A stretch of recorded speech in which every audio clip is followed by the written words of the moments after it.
Yang terhormat Ibu Kepala Sekolah SD Negeri Batimur 01, Ibu Nurhawatul Alifah SPDSD.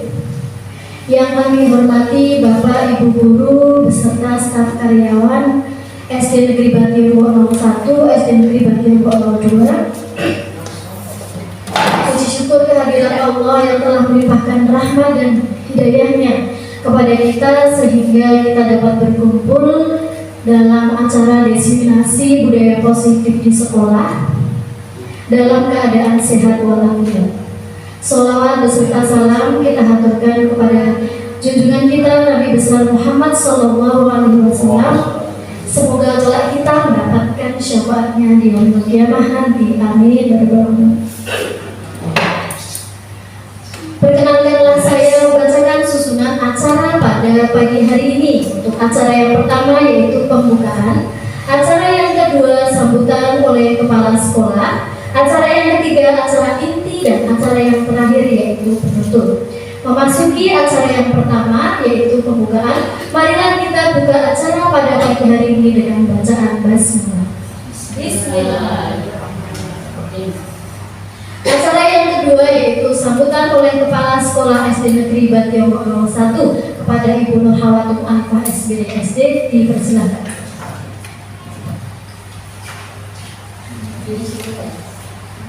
Assalamualaikum warahmatullahi wabarakatuh. Bismillahirrahmanirrahim. Alhamdulillahirrahmanirrahim. Wassalatu wassalamu ala asrofil anbiya'i wal mursalin Sayyidina Muhammadin wa ala alihi wa sahbihi ajma'in. Rabbi shrah li sadri wa yassir li amri wahlul 'uqdatam min lisani yafqahu qawli. Yang saya hormati Bapak Ibu, keluarga SD Batimur 1 dan Batimur 2 yang berada di tempat ini. Yang saya hormati Ibu Reni Ranawati sebagai CKP Angkatan 9 yang pada kesempatan ini akan menyampaikan diseminasi tentang budaya positif. Yang pertama, marilah kita bersyukur kepada Allah Subhanahu wa Ta'ala karena pada kesempatan ini Allah mempertemukan kita dalam keadaan sehat walafiat. Semoga kita diberikan kesehatan, keberkahan dalam pertemuan ini, dan pada akhirnya nanti apa yang kita sampaikan pada pertemuan ini akan membawa manfaat bagi kita semua. Kemudian yang kedua, salawat serta salam mari kita sampaikan kepada junjungan kita Nabi Agung Muhammad Sallallahu Alaihi Wasallam. Semoga kita ini termasuk umat beliau yang telah mendapat syafaat. Amin ya rabbal alamin. Nah, Bapak Ibu yang saya hormati, dengan perasaan yang bangga, perasaan yang berbahagia, mari kita ikuti apa yang akan disampaikan oleh Bu Reni pada kesempatan ini. Ya, sesuai dengan judulnya ya, yaitu diseminasi budaya positif. Apa itu budaya positif? Bagaimana, mengapa, dan seterusnya. Banyak pertanyaan dalam benak kita. Nah, nanti akan dibedah sesuai dengan apa yang sedang dipelajari oleh Ibu Reni sebagai tugas pada CKP Angkatan yang ke-9. Oleh karena itu, saya mengucapkan selamat mengikuti diseminasi ini. Semoga Bapak Ibu akan memahami apa yang disampaikan dan akhirnya bermanfaat bagi kegiatan Bapak Ibu sehari-hari, yaitu pembelajaran siswa di kelas yang menjadi tupoksi Bapak Ibu semua. Begitu ya? Begitu ya? Itu harapan saya. Dan harapan saya lagi, apa yang kita terima nanti bisa kita terapkan di kelas kita, bisa kita kembangkan sebagai bagian dari inovasi pendidikan. Dan yang terakhir, harapannya kompetensi anak-anak kita akan semakin baik, akan semakin meningkat hasilnya. Begitu ya? Ya. Akhirnya saya ucapkan selamat mengikuti desiminasi. Untuk Ibu Reni, selamat menjalankan tugasnya. Semoga sukses untuk Bu Reni dan sukses untuk kita semua. Wassalamualaikum warahmatullahi wabarakatuh. Kami sampaikan terima kasih. Untuk acara yang kedua yaitu acara inti yang akan disampaikan oleh Ibu Reni Ratnawati dengan tema desiminasi budaya positif di sekolah. Kepada Ibu Reni Ratnawati kami persilakan.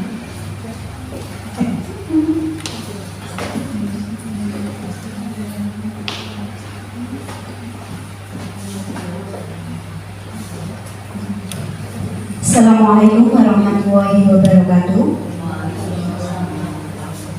Yang terhormat Ibu Nurhawatun Arifah SPDSD selaku Kepala Sekolah SD Negeri Batiambo 1, yang saya hormati dan saya banggakan Bapak Ibu SD Negeri Batiambo 1 dan Batiambo 2 yang telah menyempatkan waktu dan tenaganya untuk berkumpul di sini dan menghadiri undangan saya, yaitu mengikuti acara desiminasi budaya positif.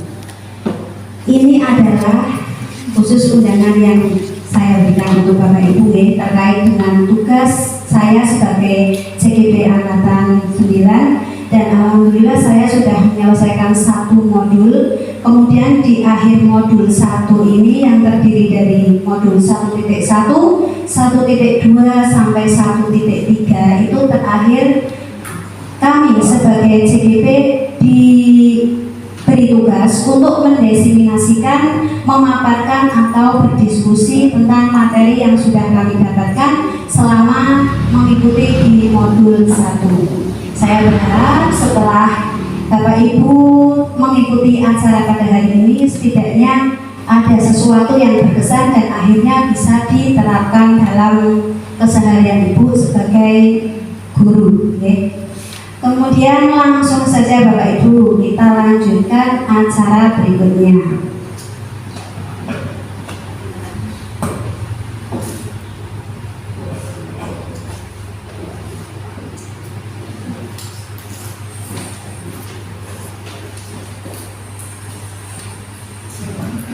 Sebelum acara dimulai, sekarang perhatikan ada beberapa pertanyaan Bapak Ibu.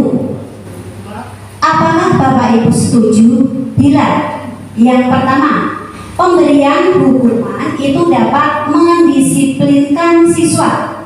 Setuju Bapak Ibu? Hukuman itu dapat mendisiplinkan siswa dengan kita memberikan hukuman. Apabila kamu tidak berangkat tepat waktu, nanti kamu mendapat hukuman. Kira-kira apakah Bapak Ibu setuju dengan itu? Ya, ada yang ya boleh setuju dan boleh tidak, karena semua itu punya pendapat masing-masing ya Ibu. Nanti kita sabinya. Kemudian yang nomor 2, pemberian hadiah itu meningkatkan prestasi siswa. Setuju Bapak Ibu?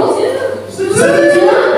Oke, berarti di audiens semua ini menyatakan bahwa dengan kita memberi hadiah itu dapat meningkatkan prestasi siswa. Nanti kita akan dibahas lebih mendalam. Kemudian yang ketiga, guru harus mampu memberikan solusi untuk setiap siswa yang bermasalah. Setuju Bapak Ibu? Setuju ya, karena kita sebagai guru itu diharapkan mampu membantu memberikan solusi kepada siswa-siswi kita yang bermasalah. Yang terakhir, guru berperan sebagai teman bagi siswa. Setuju Bapak Ibu? Setuju. Pak Tulus setuju? Ya, setuju Bu Dewi? Ya, setuju. Berarti semua menyatakan setuju. Nah, semua itu tujuannya untuk mendisiplinkan siswa. Sekarang, apakah mendisiplinkan siswa itu harus dengan memberi hadiah? Tidak harus. Tidak harus, ya. Apakah dengan meningkatkan prestasi siswa itu harus dengan memberikan reward atau hadiah? Tidak harus. Tidak harus ya, itu. Sekarang kita akan belajar tentang itu Bapak Ibu. Apa itu budaya positif? Budaya positif adalah perwujudan dari nilai-nilai atau keyakinan universal yang ditetapkan di sekolah. Di sini ada kata-kata nilai, tentunya nilai-nilai yang positif Bapak Ibu ya. Kalau nilai-nilai yang positif di sekolah kita itu seperti apa saja Bapak Ibu? Kedisiplinan. Selain kedisiplinan apa lagi? Apalagi Bapak Ibu, nilai-nilai nilai-nilai positif dalam sekolah itu apa lagi? Kedisiplinan, selain kedisiplinan apa lagi? Tanggung jawab, mandiri, apa lagi? Kejujuran, tanggung jawab, kejujuran, mandiri. Nah, itu adalah nilai-nilai yang ada pada sekolah kita. Nah, sekarang konsep-konsep inti untuk menciptakan budaya positif itu ada 6 Bapak Ibu. Yang pertama, disiplin positif, motivasi perilaku manusia, kemudian keyakinan kelas atau sekolah, Tuhan dasar manusia, posisi kontrol seorang guru, dan yang terakhir segitiga restitusi. Dari keenam itu, adakah Bapak Ibu yang merasa baru saja didengar atau masih asing didengar panjenengan sami Bapak Ibu? Ya, apa? Kak Tulus? Segitiga prostitusi. Ampun Kak Tulus, lagi segitiga restitusi. Sebetulnya Bapak Ibu, panjenengan sami saya percaya sudah sering melakukan segitiga restitusi, hanya saja namanya belum tahu kalau yang dilakukan panjenengan itu adalah segitiga. Sekarang saya minta Bapak Ibu mencari pasangan dua-dua, berarti Bu Hos sama Bu Leni, kemudian Mbak Surtini sama kemudian Kak Tulus dengan Pak Yasin. Nah, setelah menemukan pasangannya, sekarang saya minta satu bapak atau ibu itu mengepalkan tangan.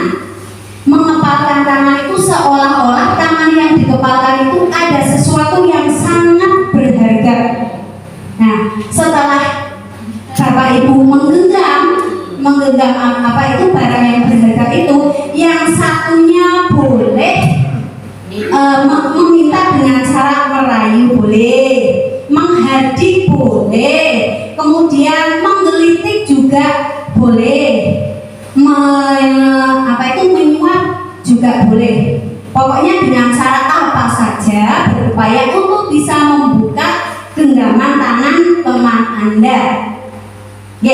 Coba sekarang Bapak Ibu, ayo Pak Tulus, genggam tangan dan Pak Yasin mencoba membukanya sekuat tenaga. Jangan pakai. Ayo, salah satu memegang, salah satu berusaha untuk membuka dengan cara dihadik, dengan cara dipaksa, kemudian dengan cara yang sangat merayu. Allah, boleh dong busuk ini, saya pengen tahu itu isinya apa sih? Itu boleh seperti itu. Kemudian terus ya sudah enak ini punya langsung kan sudah ya, kita anggap sudah selesai melakukan permainan tersebut. Apa yang terjadi dengan genggaman itu? Apa kemungkinan yang bisa terjadi dari genggaman teman Anda? Ya betul, ada yang terbuka dan bahkan ada yang masih tertutup karena dia merasa itu adalah barang yang berharga. Jadi dengan sekuat tenaga kamu tidak boleh tersebut.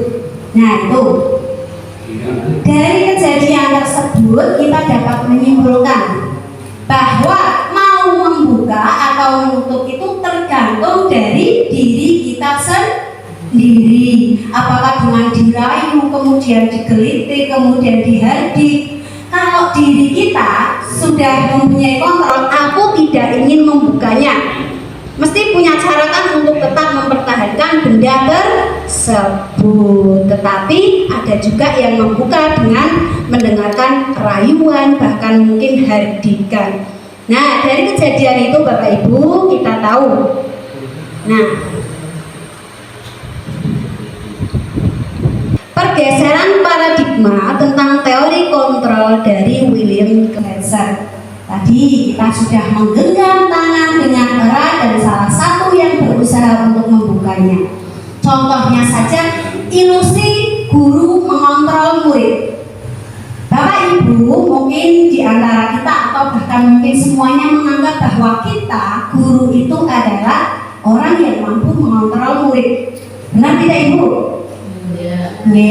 Kadang kita merasa seperti itu dengan menyuruh anak mengerjakan sesuatu. Kita merasa kalau kita itu mempunyai kontrol untuk murid. Tapi sebetulnya tadi seperti menggenggam, kalau dia tidak mau membuka, ya dia tetap pada pendiriannya, tetap mengontrol dirinya untuk tidak mau membuka. Seperti yang sudah kita lakukan setiap hari. Anak-anak besok kerjakan PR halaman 5. Tapi apakah semua satu kelas itu mengerjakan semua Bapak Ibu? Ada yang tidak. Pastinya ada yang tidak dengan alasan, Bu, PR-nya saya lupa. Bu, saya tidak mengerjakan karena bukunya ketinggalan di sekolah. Nah, itu merupakan alasan-alasan untuk menyelamatkan bahwa dia tidak mengerjakan itu karena punya alasan. Sebetulnya itu adalah diri anak tersebut yang mengontrol dirinya untuk tidak mengerjakan sesuatu. Nah itu. Kemudian ilusi bahwa semua penguatan positif efektif dan bermanfaat, diberi reward, hadiah, kira-kira selalu bermanfaat tidak Bapak Ibu? Dengan kita memberikan reward atau hadiah, apakah itu selalu memberikan manfaat? Selalu. Ya, apakah selalu? Bagaimana kalau ketika kita lupa tidak memberikan reward Bapak Ibu? Ya, motivasinya akan turun. Nah, dari situ ya kita memahami sedikit. Kalau anak diberi reward, diberi hadiah, misalkan anak-anak yang hari ini tidak mengerjakan PR, guru tidak akan memberi bintang pada kalian. Nah, itu biasa yang sering dilakukan seperti saya sendiri. Ternyata saya masih keliru. Dan ternyata ketika saya lupa tidak membawa bintang untuk diberikan ke anak-anak, motivasi anak itu menurun. Dia tidak mau mengerjakan, wong orang mau hadiah hari ini kok aku orang kan mengerjakan. Nah itu berarti reward itu tidak selamanya bermanfaat, tetapi jangka pendek mungkin untuk menertibkan siswa. Kemudian kritik membuat orang merasa bersalah, dapat menguatkan karakter siswa. Contohnya Pak Tulus masuk di kelas 1. Anak-anak, karena Bu Reni tidak berangkat hari ini, silahkan kalian gambar yang kalian bisa. Sebisanya digambar seindah-indah kalian, diwarnai yang bagus, kemudian warnanya yang kontras yang apa itu gitu. Setelah untuk maju Pak Tulus saya sudah selesai. Nah Pak Tulusnya memberikan kritik, loh gambarannya kok warnanya kayak iki kan gambar apa iki? Gunung kok warnanya abang. Ya boleh Pak Guru, aku senengin abang. Dia mempunyai apa itu? Mempunyai argumen sendiri. Tapi ya ora ono gunung kok abang. Misalkan Pak Tulusnya seperti itu. Iki mana apa iki? Iki awan Pak. Lah awan kok warnanya kok iki? Nah itu juga setelah anak bersusah payah mengerjakan suatu hal yang Bu Guru inginkan, ternyata sampai depan mendapat kritikan seperti itu. Kira-kira rasanya bagaimana kecewa.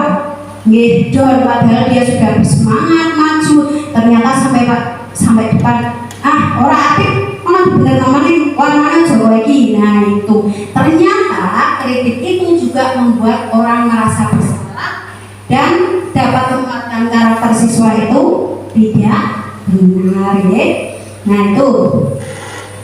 Sekarang bagaimana seseorang bisa berubah dari paradigma stimulus respon pada pendekatan teori kontrol? Yang pertama, stimulus respon tentang dunia, realitas dan realitasnya. Kalau realitas di stimulus respon itu menganggap bahwa kebutuhan kita itu sama, tetapi di teori kontrol realitas apakah kebutuhan setiap orang itu sama, Bapak Ibu? Nah itu dari semua orang melihat hal yang sama, betul Bapak Ibu? Apakah semua orang itu mempunyai pandangan yang sama dengan pikiran kita? Tidak.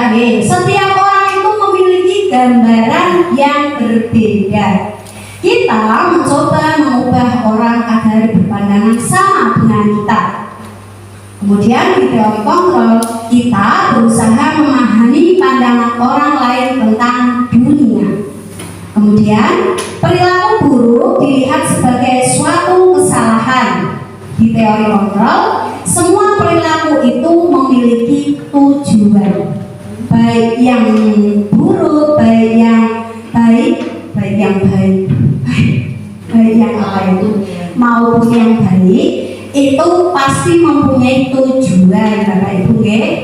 Setiap pencuri misalkan yang dianggap kita itu adalah melakukan perbuatan yang buruk, dia mempunyai tujuannya untuk memberikan anak makanan pada anaknya. Nah itu. Kemudian orang lain bisa mengontrol saya. Seperti tadi Mbak Surtini menggenggam tangannya kuat-kuat, kemudian Bu Mas Kanang mencoba membukanya. Tetapi pada akhirnya Bu Surtini tidak mau membuka, walaupun dirayu, walaupun dihadik, walaupun digelitik, karena dia mempunyai apa? Kontrol diri. Sekarang disiplin positif merupakan salah satu cara penerapan disiplin yang bertujuan untuk menumbuhkan kesadaran serta memperdayakan anak untuk melakukan sesuatu tanpa sogokan, ancaman maupun hukuman. Nah, di sini semua yang tadi dilakukan ada budaya positif itu pada dasarnya adalah nilai-nilai kebajikan universal itu tertuju pada profil pelajar Pancasila. Ada berapa Bapak Ibu profil pelajar Pancasila?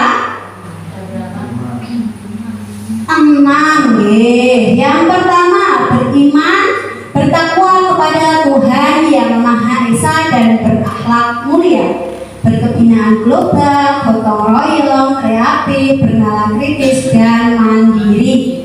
Nah, itu adalah nilai-nilai kebajikan yang dituju. Kemudian sekarang motivasi perilaku manusia.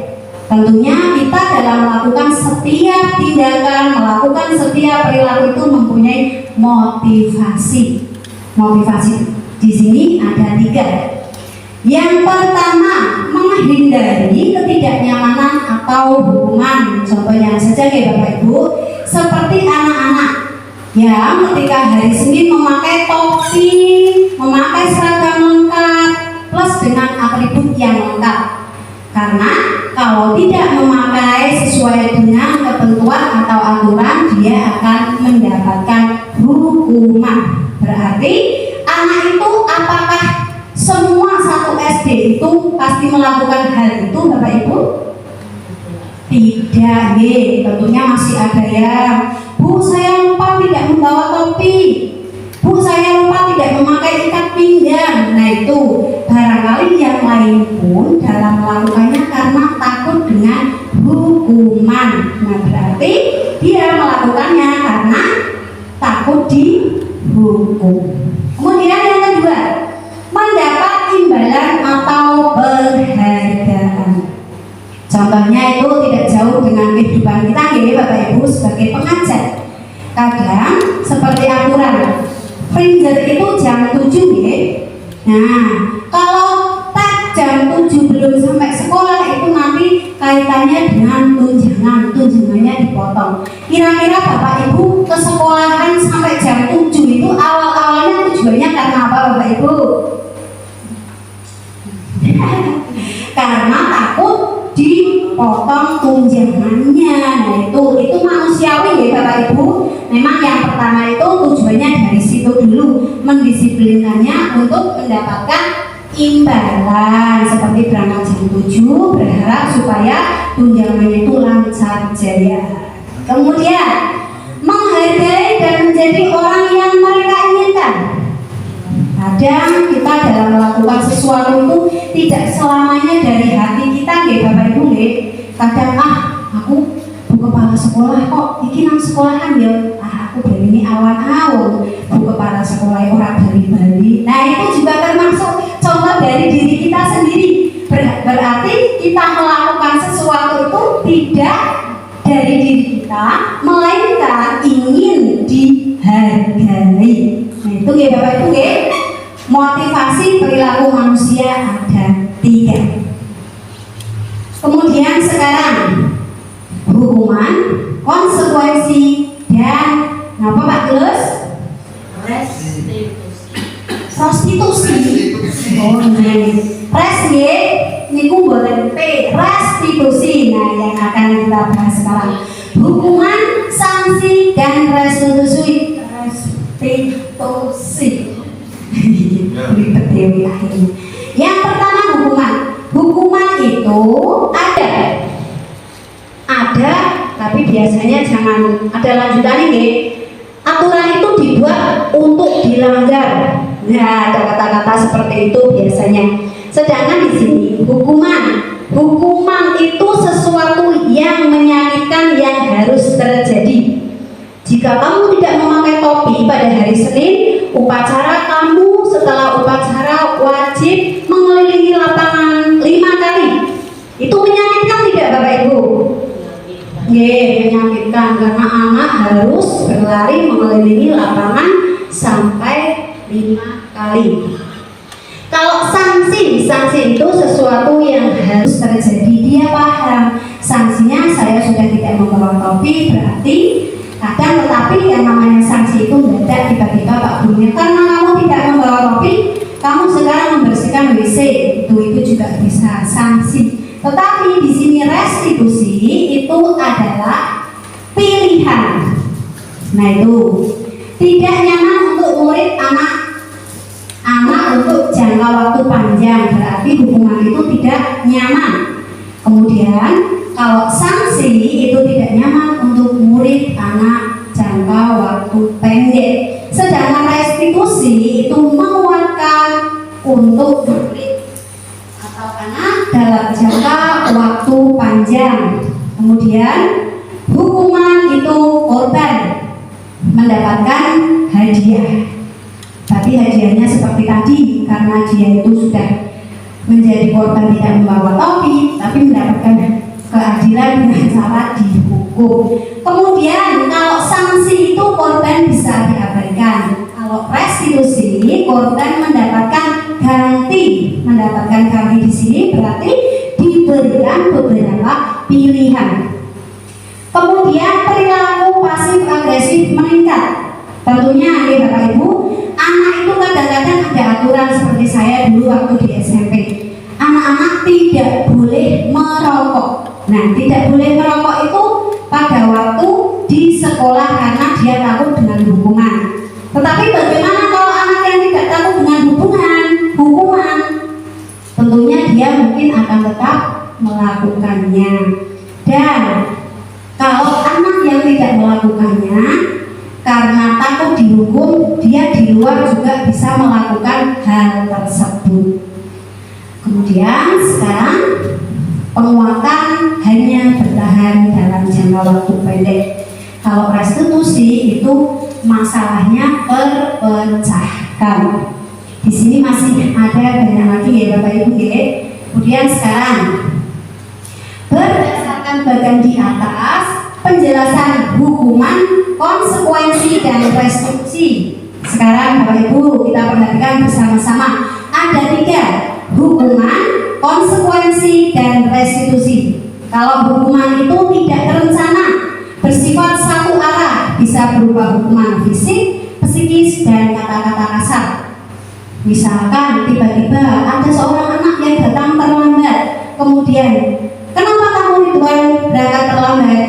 Belum sempat anak menjawab, sekarang kamu hukumannya berjemur di depan sinar maghrib, di depan kelas selama 5 menit. Nah itu kan hukuman yang kadang itu terjadinya spontan, mendadak, dan itu berupa hukuman fisik.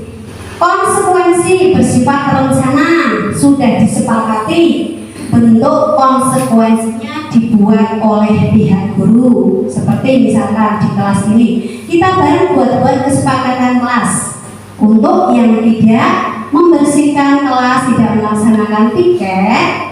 Nah kadang guru tiba-tiba, karena kamu tidak melaksanakan piket, hari ini kamu membersihkan kamar mandi. Nah itu dibuat spontan tanpa kesepakatan dengan anak-anak tersebut. Kemudian kalau sekarang restitusi. Restitusi proses menciptakan kondisi untuk memperbaiki kesalahan mereka, sehingga mereka bisa menggali pada kelompok mereka dengan karakter yang lebih baik. Sehingga restitusi kita melakukan pendekatan dengan siswa yang melakukan kesalahan untuk mencari pemecahan masalah itu bersama siswa kita. Kita hanya mengarahkan anak untuk memecahkan masalah saja. Kemudian sekarang tadi masuk ke penghargaan, Bapak Ibu ya. Tadi sudah ada yang setuju dengan penghargaan itu dapat meningkatkan prestasi siswa. Ternyata di sini kita sendiri dihukum oleh penghargaan. Kenapa seperti itu? Yang pertama, pengaruh jangka pendek dan jangka panjang. Tadi sudah disebutkan. Bagaimana kalau apakah kita harus setiap hari mempersiapkan reward-reward yang harus diberikan kepada anak? Nah, itu kadang juga menjadi hukuman buat ibu guru, bapak guru, dan tentunya juga anak. Bagaimana anak ketika dia tidak bisa mendapatkan reward karena mungkin yang mendapatkan reward hari ini yang nilainya 100, padahal yang nilainya 80, 70 dia juga sudah berusaha. Yang dimaksudkan di situ dihukum oleh penghargaan. Kemudian dari situ penghargaan itu tidak efektif ya, seperti tadi. Kemudian penghargaan merusak hubungan. Di sini kata-kata merusak hubungan tentunya tadi merasa bahwa Pak Guru itu hanya memberi hadiah kepada anak-anak yang manut, anak-anak yang nilainya bagus, anak-anak yang baik. Padahal di dalam kelas tersebut tentunya banyak sekali anak yang bervariasi karakter, kemampuan, dan keunikan-keunikan yang mereka punya. Kemudian penghargaan mengurangi kualitas. Di situ sama ya, karena kita melakukan sesuatu hanya ingin mendapatkan penghargaan tanpa kemauan yang timbul dari diri sendiri. Penghargaan itu mematikan kreativitas. Kemudian motivasi dalam diri. Sekarang dari tadi sudah ada penghargaan, sudah ada kedisiplinan. Mengapa keyakinan kelas bukan peraturan kelas, Bapak Ibu? Mengapa keyakinan kelas bukan peraturan? Siapa yang tahu, Bapak Ibu? Kenapa keyakinan? Kalau tadi peraturan itu yang membuat siapa? Gurunya saja. sedangkan keyakinan kelas. Nah, ya betul Bu. Kalau keyakinan kelas itu dibuat berdasarkan kesepakatan yang sudah dilakukan bersama-sama. Anak paham, anak tahu. Kalau saya melakukan hal ini berarti saya telah melanggar keyakinan kelas. Sedangkan aturan itu hanya guru yang membuat. Nah itu. Sekarang gambaran Bapak Ibu, mengapa kita memiliki peraturan tentang penggunaan helm saat mengendarai sepeda motor? Mengapa Bapak Ibu? Apakah Pak Mas Buho ke sekolah memakai helm terus itu tujuannya biar tidak ditilang Pak polisi di tengah jalan? Hewan-hewan sing nyamber-nyamber ya Bu. Nah itu kemudian terlindung juga dari sinar matahari bagi Mbak Dewi agar wajahnya tidak terkena dengan UV ultraviolet yang menghitam, karena itu juga termasuk dari penggunaan helm keselamatan bagi yang menggunakan. Bukan lagi karena aturan ya, tetapi kemauan dari diri sendiri. Kemudian di sini, mengapa kita memiliki peraturan tentang penggunaan masker dan mencuci tangan setiap saat? Mengapa?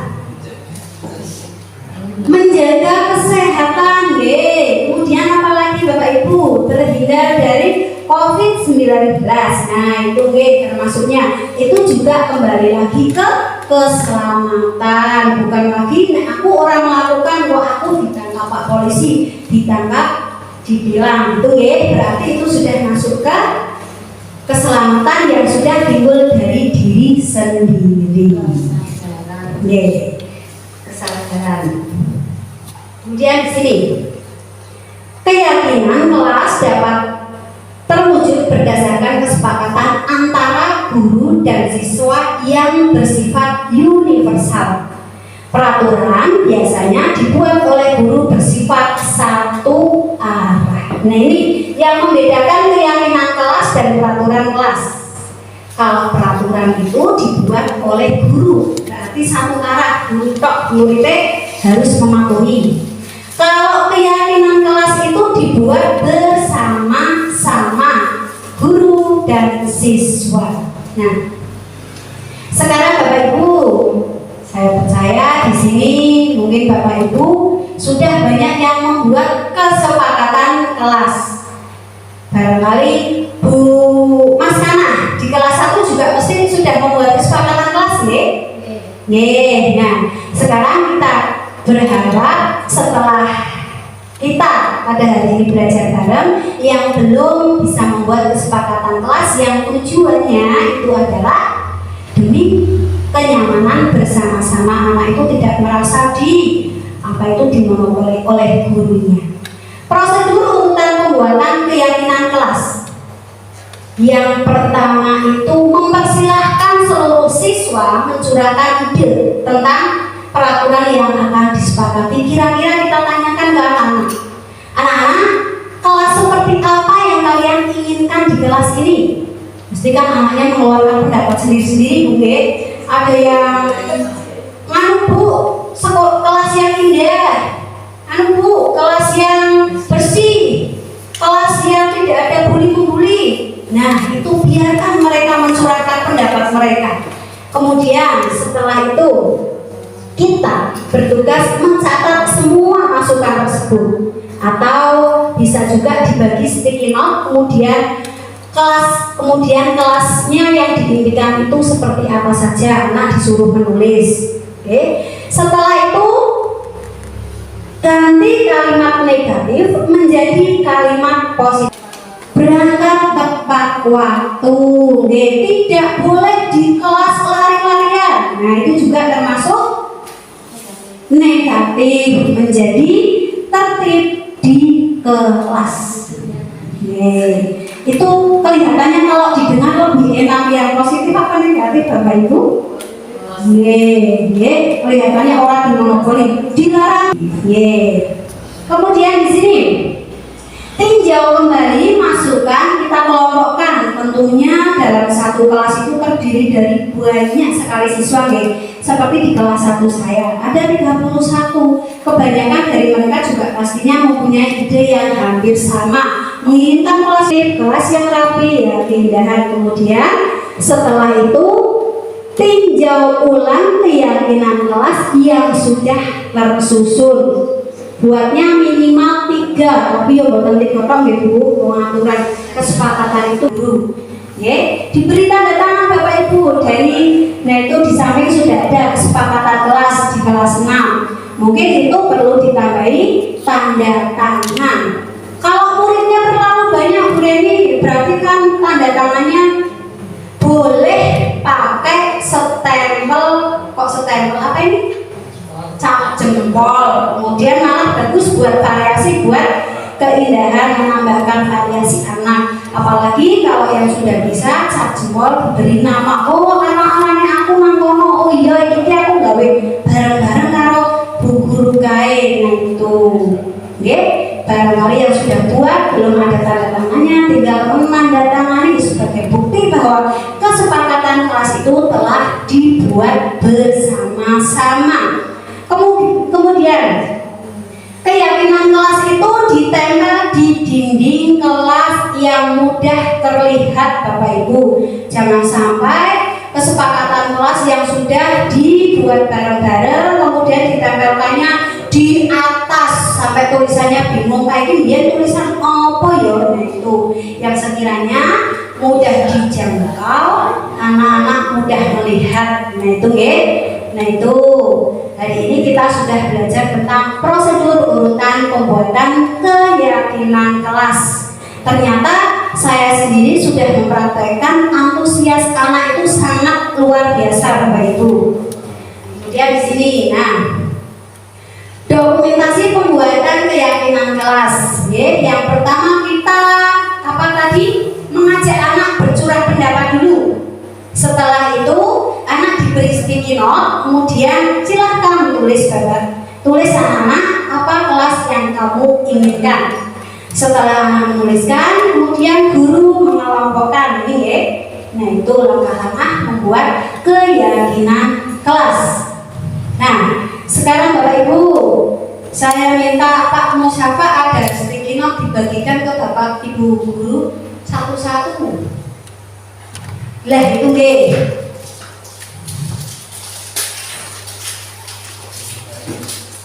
Bagikan ke Bapak Ibu.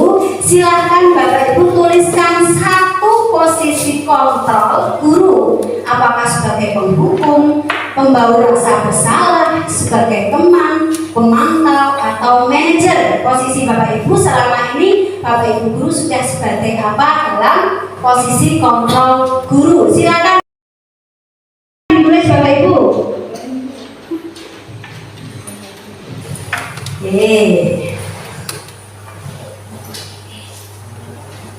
Dipilih Pak Tulus itu salah satunya.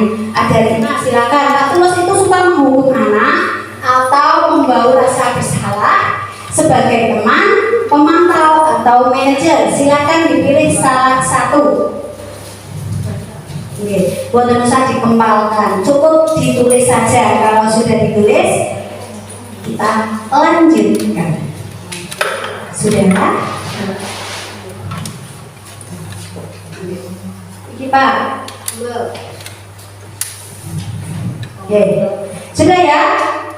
Sampun, kita lanjutkan lagi sekarang. Nah ini Bapak Ibu, silakan perhatikan video. Posisi guru penghukum.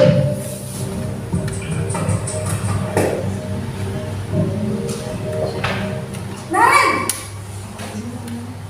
sini kamu. Selamat pagi Bu. Selalu terlambat. Kamu deh, pasti terlambat. Maaf Bu, saya Apa? Apa coba? Alasan kamu apa lagi? Kapan sih kamu tidak terlambat? Malas sekali ya kamu jadi anak. saya Dasar pemalas. Gak kapok-kapok sih kamu. Sudah berapa kali terlambat? Sana, kamu keliling lapangan basket 2 kali. kenapa saya harus ke lapangan basket, Bu? Kenapa? Kamu melewat ibu? Berani-beraninya jawab. Sudah terlambat, masih berani jawab pula. Sekarang, keliling lapangan basket 5 kali sekalian. Biar kapok. Cepat. Pergi sana ke lapangan basket. Dan sekarang video yang kedua.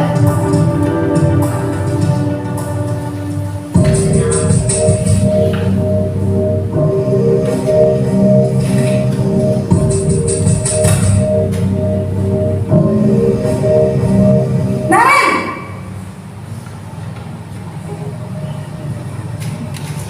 Selamat pagi, Bu. Naren. Kamu kenapa terlambat lagi, nak? Ya Tuhan, Naren. Kamu senang ya bikin ibu susah ya? Kalau kamu terlambat lagi, nanti ibu yang ditegur bapak kepala sekolah, nak. Disangka ibu tidak bisa membina kamu. Duh, gimana ini? Maaf, Bu. Duh, Gusti Naren. Kamu suka ya kalau ibu ditegur bapak kepala sekolah? Terus, sekarang ibu harus tulis apa yang di buku absen? Ini kamu sudah sering terlambat loh. Ibu harus apa coba? Maaf, Bu. Maaf sekali. Ya sudah, lain kali jangan bikin ibu susah lagi ya nak ya. Ibu tidak akan kuat lagi kalau kamu begini terus. Bisa jantungan kalau ibu ditegur bapak kepala sekolah. Sana cepat ke kelas. Maaf ya, Bu. Maaf sekali.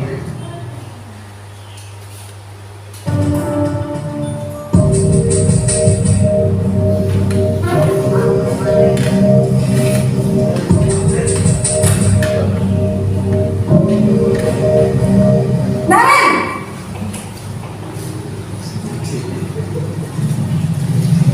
Selamat pagi, Bu. Wah, sudah jam berapa ini nak? Terlambat lagi ya sayang. Iya, Bu. Habis ibu saya lupa bangunkan saya, Bu. Kamu malah menyalahkan ibu kamu. Kamu bukannya anak yang larinya paling kencang. Kok terlambat sih? Iya, Bu. Saya memang terlambat bangun tadi. Jadi biarpun saya lari kencang, tetap gak kekejar, Bu. Ya sudah sana. Nanti lain kali larinya lebih kencang lagi ya. Biar gak terlambat lagi. Bikin seneng ibu. Demi ibu. Bisa kan? Bisa, Bu. Ya sudah sana masuk kelas. Ibu beresin urusan absen kamu. Kamu ini ada-ada saja.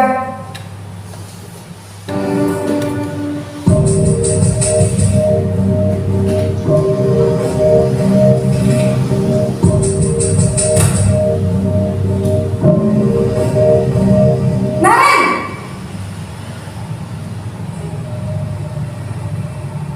Selamat pagi, Bu. Naren, apa peraturan sekolah kita tentang jam berapa kita harus masuk sekolah, nak? Kita harus di sekolah jam 7, Bu. Iya betul, sekarang sudah jam 7.20. Naren sudah tahu konsekuensinya jika terlambat hadir. Paham, Bu. Saya harus tinggal kelas pas jam istirahat selama 20 menit.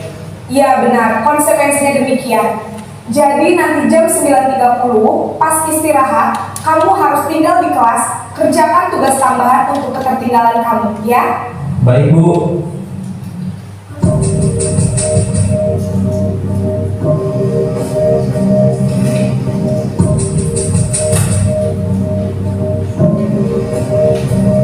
Naren!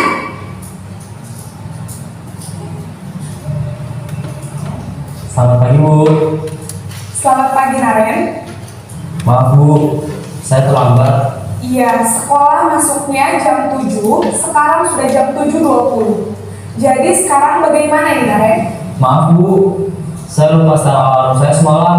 Baiklah, menurut kamu, keyakinan sekolah yang mana yang perlu kamu tingkatkan?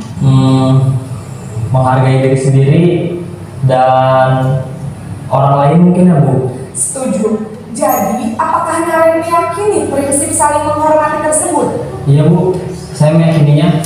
Apakah Naren bersedia bersedia memperbaiki masalah keterlambatan ini? Bersedia, Bu. Bagaimana kamu akan perbaiki masalah keterlambatan ini?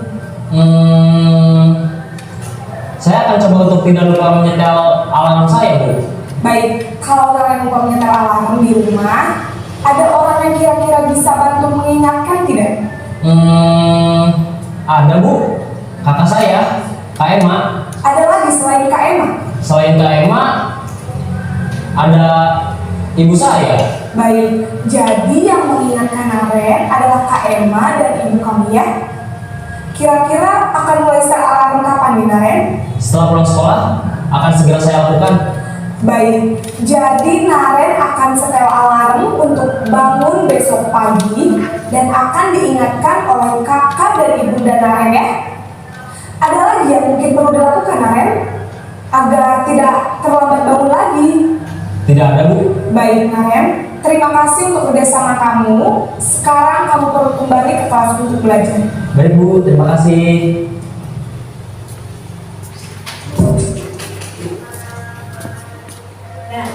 Tadi setelah Bapak Ibu melihat video tersebut, apakah mau ada yang mengganti Bapak Ibu tulisannya? Coba diteliti lagi. Dari posisi kontrol yang Bapak Ibu lakukan itu sebagai penghukum, pembawa rasa bersalah, teman, pemantau atau manajer. Kalau punya Ibu Nurhawatun pemantau. Berarti diurutan nomor 4. Tadi pemantau berarti belum bisa memberikan solusi. Kemudian kalau Pak Mus apa? Pak Tulus apa? Penghukum. Ya Allah. Oh, nggih. Lah kan catatan Pak Tulus. Oh, wow. Berarti setelah menonton video langsung berubah menjadi Sekarang berarti Bapak Ibu sudah paham ya? Penghukum seperti tadi. Nah, sekarang ini posisi guru sebagai penghukum dengan kata-katanya sendiri menghardik, kemudian menunjuk-nunjuk, berkaca pinang, bahkan ada yang walang kedek dengan membentak dan memberi hukuman. Dampaknya Pak, Bapak Ibu, kalau anak guru menghukum itu murid menjadi dendam, kadang tidak menyukai gurunya dan bahkan pelajaran yang diambil pun tidak disukainya. Kemudian kalau posisi guru sebagai pembuat rasa bersalah, suara cenderung lembut, tenang, namun kata-katanya itu menyalahkan, celkit nek kata Ibu Nur. Kemudian dampaknya sendiri membuat murid merasa bersalah, rendah diri dan menarik diri dari lingkungannya, berarti cenderung menjadi minder. Kemudian posisi guru sebagai teman, suaranya itu agak ramah, cenderung bersendau gurau atau menghangatkan suasana. Di sini murid akan bergantung pada satu orang. Murid tidak mandiri dan tidak bisa berpikir sendiri. Kalau posisi guru sebagai pemantau, yaitu suaranya datar, tidak emosi, kemudian tidak juga bersendau gurau, tercipta identitas diri positif atau berhasil. Dampaknya murid akan menghitung konsekuensi dan hadiah tanpa memahami sepenuhnya nilai kebajikan yang dituju. Kalau itu yang posisi pemantau. Kemudian kalau di sini posisi guru sebagai manajer, yaitu suaranya lembut, suaranya ramah, tercipta identitas positif atau berhasil. Guru dengan tulus mengajukan pertanyaan bermakna untuk membuka pikiran murid. Kemudian guru juga membimbing untuk memecahkan masalah tersebut. Itu terlihat dalam video yang terakhir. Berarti anak, kenapa kamu datang terlambat? Apa itu karena saya bangun videonya terlalu malam? Anak itu berpikir, dan setelah itu guru membimbing siswa untuk memecahkan masalah. Dari situ dia sudah punya ide. Kira-kira apa yang akan kamu lakukan? Saya akan menyetel alarm lakukan Bu besok? Nah, itu termasuk memecahkan masalah yang telah dia buat dan dia ingin mencari pemecahan masalah sendiri. Ya, kita sebagai guru hanya mengontrol saja. Di situ dampak posisi guru sebagai manajer yaitu anak itu menjadi percaya, bertahan hidup, kasih sayang, tak apa-apa sekarang aja. Nah, kemudian di sini, nah sekarang dunia berkualitas. Bapak Ibu, tentunya dalam kehidupan kita mempunyai sesuatu atau mempunyai kenang-kenangan dalam hidup kita, ya, atau mempunyai album. Album itu biasanya diisi apa saja Bapak Ibu? Nilai kebajikan apa yang terpenting bagi Anda? Berarti ada foto-foto itu berarti kan menyimpan kenangan, ya. Ada kenangan baik, bahkan kalau mantannya banyak kan, oh aku dulu itu disayangi orang ini, saya dicintai orang ini, saya, nah itu berarti nilai kebajikan. Kemudian kalau Anda menjadi orang yang ideal, bagaimana Bapak Ibu? Nah, kalau Anda menjadi orang yang ideal, sekarang yang dari tadi Pak Tulus masih bingung segitiga, jangan salah sebut lagi, ya. Restitusi itu adalah pemecahan dari masalah, jangan menggunakan hukuman. Terus apa lagi tadi Bapak Ibu? Hadiah dan nah sekarang segitiga restitusi. Yang pertama itu menstabilkan identitas. Berarti seperti anak membuat kesalahan kemudian dipanggil, jangan sampai menunjukkan kesalahan anak di depan umum, ya.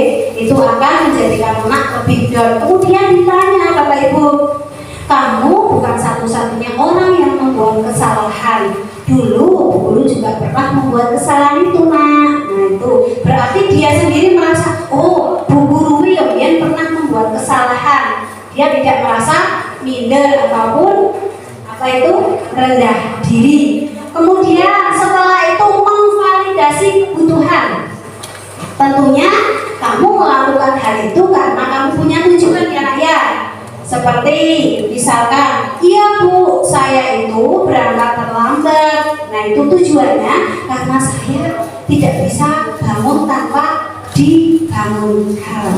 Kemudian yang di sini nilai-nilai apa yang telah kita sepakati, sebutkan Bapak Ibu. Anak-anak, kesepakatan kelas apa yang telah kamu langgar dalam hal ini? Nah itu berarti kan anak berpikir lagi, ya.